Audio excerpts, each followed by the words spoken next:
एक गाना हमने सुना था कि लौंडिया लंदन से लाएंगे, पूरी रात डीजे पे नचाएंगे। ये तो बिल्कुल उल्टा हो गया।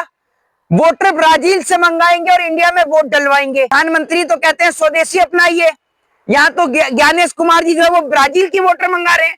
चुनाव निष्पक्षता के साथ होता है तो हार बीजेपी की होगी। आपने पहले नीतीश कुमार की पार्टी के एक नेता को पिटते देखा था, अभी आपने देखा पब्लिक ने विजय सिन्हा को घेर लिया, आज ही कह दिया रोड नहीं तो वोट नहीं। जिस आदमी को आप पप्पू साबित कर रहे हो वो ऑक्सफोर्ड हार्वर्ड जैसी यूनिवर्सिटी से पढ़कर आया है और असली डिग्री लेकर आया है, और ये फर्जी डिग्री वाले जो अपनी डिग्री न दिखाने के चक्कर में कोर्ट तक पहुंच जाते हैं, ये उस आदमी को पप्पू साबित कर रहे हैं। लोकतंत्र के लिए तड़ीपार गृह मंत्री सही है या लोकतंत्र के लिए अपराधी मुख्यमंत्री सही है?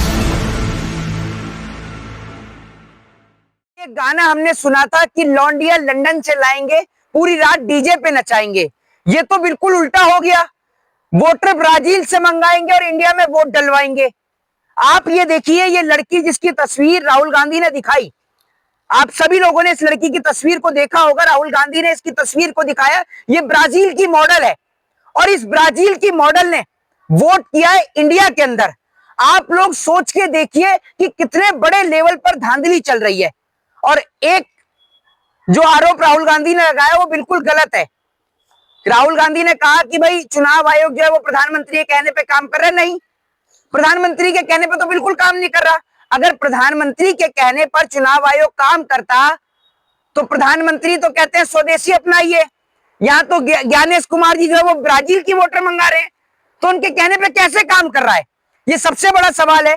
दूसरी बात ये कि जो हरियाणा का चुनाव हुआ, हरियाणा के चुनाव में जो कांग्रेस की जो सरकार है वो महज 20-22-25 हजार वोट से ही हारी, जबकि हरियाणा में जो आरोप लगे वोट चोरी के वो तकरीबन 10 से 15 लाख 20 लाख, मैं तो एक नॉर्मल डेटा बता रहा हूं, 20 से 25 लाख वोट चोरी तक के आरोप लगे हैं। और राहुल गांधी ने साफ तौर पे कहा कि इससे पहले इन्होंने मध्य प्रदेश में, महाराष्ट्र में तमाम जगह पर वोट चोरी करके अपनी सरकार बनाई।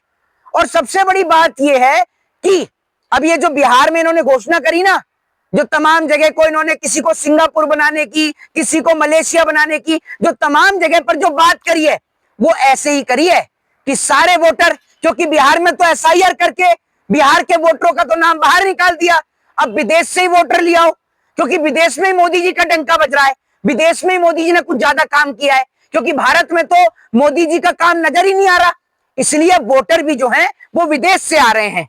समझ रहे हैं आप?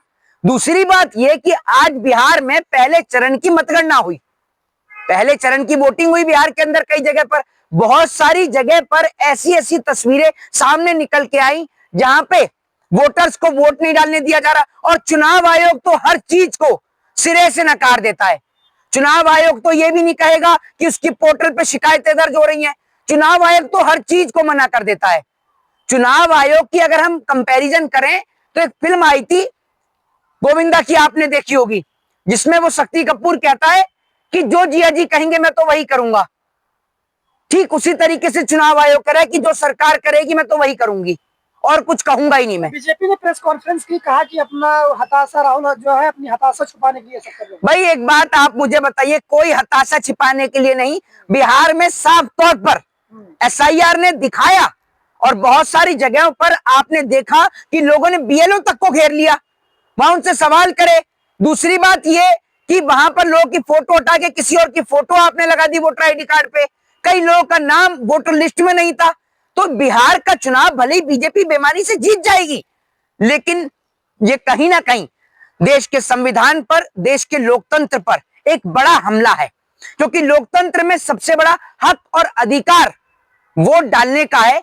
जिस वोट डालने के अधिकार में अगर साफ तौर पर क्लियरेंसी नहीं होगी, उसमें पूर्ण रूप से अगर लोगों को अपनी मर्जी का वोट डालने का मौका नहीं मिलेगा, तो सीधे तौर पर यह लोकतंत्र का और देश के संविधान का, उनके मौलिक अधिकारों का हनन है। चुनाव आयोग तो कह रहा है ना कि इन्हीं कमियों को दूर करने के लिए वोटर लिस्ट का शुद्धिकरण हो रहा है एसआईआर। अगर वोटर लिस्ट का शुद्धिकरण हो रहा है तो जिन लोगों का भी वोटर लिस्ट में नाम छूट गया है और उनका एमएलए तो चुन गया, तो उनको मौका क्या दोबारा दोगे आप?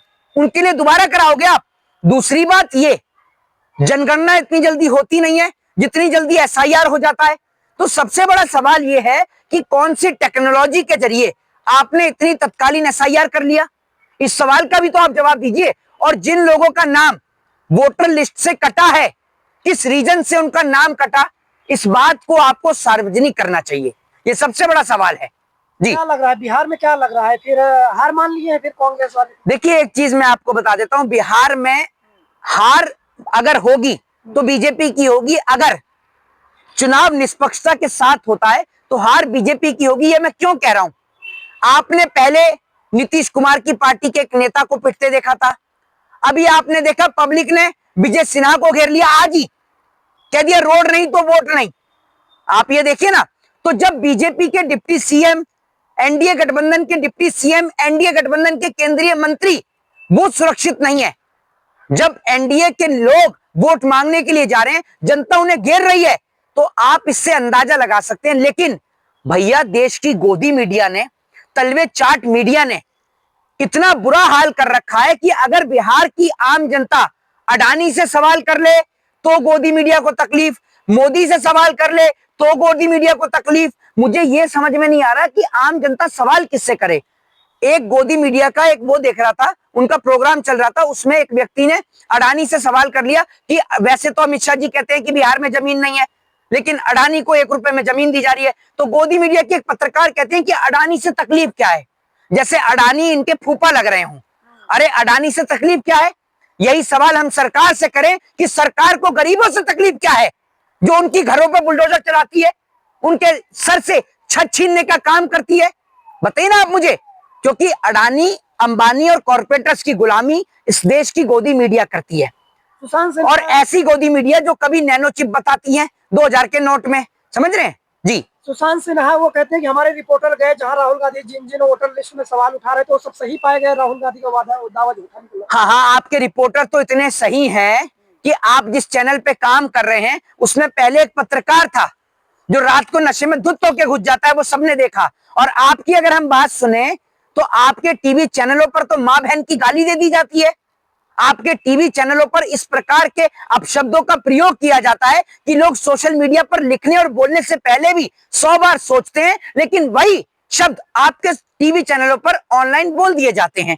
तो आप तो अपनी बात ही ना करें तो लाख बेहतर है। आप तो अपने आप को सुशांत सिन्हा हटाकर आप सुशांत मोदी अपना नाम रख लीजिए, तो समझ में आ जाएगा कि आप भाजपा के प्रवक्ता हैं, आप पत्रकार नहीं है। क्योंकि डेमोक्रेसी के 4th पिलर में आपको तो ये परिभाषा भी नहीं पता होगा कि पत्रकारिता की परिभाषा क्या है। और अगर आप पत्रकार होते तो आप दिखाते कि किस प्रकार से जब एक पत्रकार ने छत्तीसगढ़ में आवाज उठाई तो उसको मार दिया गया, जब एक पत्रकार ने स्कैम की आवाज को दिखाया तो उसको मार दिया गया। कई जगह पत्रकारों की हत्या हुई, लेकिन गोदी मीडिया के तलवे चाट पत्रकारों ने एक भी आवाज को नहीं दिखाया, क्योंकि ये सरकार के पत्रकार हैं। ये सरकार के पत्रकार नहीं, सरकार के प्रवक्ता हैं जी। तो क्यों मीडिया क्यों डिफेंड करने में लगा है, राहुल गांधी के मामले को क्यों गंभीरता से नहीं ले रहा है? ऐसा है, जो मीडिया जो है, जिसको आप मीडिया कहते हैं, हम उसके आगे एक शब्द और ऐड कर देते हैं, गोदी मीडिया। असल में क्या है, जिसको ये गोदी मीडिया पप्पू साबित कर रही है, वो पप्पू भक्तों का पापा निकला और भक्तों के पापा को किसी बोलने लायक नहीं छोड़ा। जिस आदमी को आप पप्पू साबित कर रहे हो वो ऑक्सफोर्ड हार्वर्ड जैसी यूनिवर्सिटी से पढ़कर आया है और असली डिग्री लेकर आया है। और ये फर्जी डिग्री वाले जो अपनी डिग्री न दिखाने के चक्कर में कोर्ट तक पहुंच जाते हैं, ये उस आदमी को पप्पू साबित कर रहे हैं। मैं देश के प्रधानमंत्री को खुली चुनौती देता हूं और दावे से कहता हूं कि चाहे देश का प्रधानमंत्री हो, चाहे देश का गृह मंत्री हो, ओपन, मैं ये बात का दावे के साथ कहता हूं कि ओपन आपको चुनौती देता हूं कि आइए दिल्ली के लाल किले पर और एक कुर्सी पर राहुल गांधी बैठेंगे और एक कुर्सी पर मोदी और अमित शाह बैठेंगे। मैं दावे से कह सकता हूं कि ओपन वो राहुल गांधी के सवालों का जवाब नहीं दे सकते। और जिस मुद्दे पर मोदी जी कहें, महंगाई से लेकर बेरोजगारी से लेकर भ्रष्टाचार से लेकर करप्शन से लेकर हर मुद्दे पर वो राहुल गांधी से बहस कर सकते हैं। फिर पूरे देश को पता चल जाएगा कि असली पप्पू कौन है, पूरे देश जान जाएगा।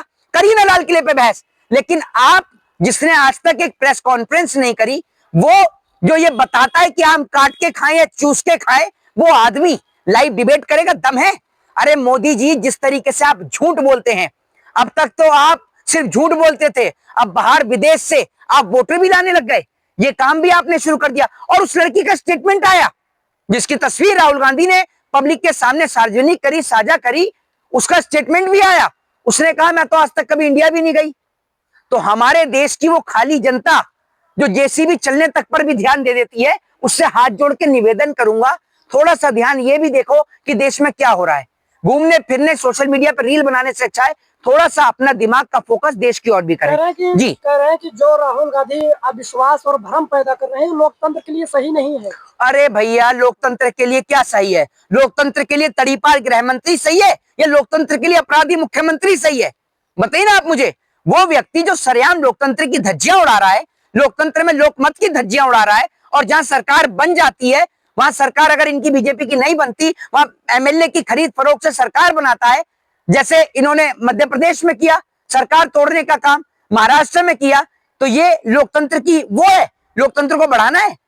आप एमएलए को खरीद फरोख्त करके आप अपनी पार्टी में मिलाते हैं, सरकारी संस्थाओं का दबाव दिखाकर, डर दिखाकर उन्हें अपनी पार्टी में लेकर आते हैं, और उसके बाद आप लोकतंत्र की बात करते हैं। शर्म आनी चाहिए आपको, शर्म। ट्रोल तो हो रहे हैं राहुल गांधी, ट्रोल तो हो रहे हैं जी, बीजेपी के लोग, ट्रोल तो कर रहे हैं राहुल गांधी। बीजेपी के लोग क्या ट्रोल करेंगे? जिन बीजेपी के लोगों को ये नहीं पता उनसे समझदार गाय का बछड़ा है, वो अंधभक्त ट्रोल करेंगे राहुल गांधी को। सीएम योगी ने तो पप्पू कहा है, फिर किसको? राहुल गांधी। सीएम योगी से कोई ये पूछे कि आप जिनको पप्पू कह रहे हैं उनसे लाइव डिबेट कर सकते हैं, फिर असल पता चल जाएगा कि असली पप्पू आप हैं या राहुल गांधी हैं। कर लीजिए लाइव डिबेट, करेंगे? बताइए ना आप मुझे, करेंगे? आपकी पार्टी के ये जो लोग हैं, जो आपका आईटी सेल जो व्हाट्सएप पे ज्ञान भेजता है, ये व्हाट्सएप वाला ज्ञान पढ़कर आप राहुल गांधी से डिबेट करेंगे, ये सोचते हैं आप? आपसे बड़ा पप्पू कौन है जरा ये तो बताइए। आप तो सबसे बड़े पप्पू हैं। वहां बिहार में जाकर कह रहे हैं कि यहां पर जो है वो गुंडागर्दी समाप्त हो जाएगी। जरा मुझे ये तो बता दो, जो आप बिहार में गुंडागर्दी की बात कर रहे हो समाप्त करने की, आपने बिहार के अंदर दुलार चंद यादव की हत्या नहीं देखी? और बड़ी बात यह है कि अपराधियों को समाप्त करने की बात कौन कर रहा है, जिसके ऊपर पहले खुद मुकदमे चल रहे थे और विधानसभा में खड़े होकर रो रहा था।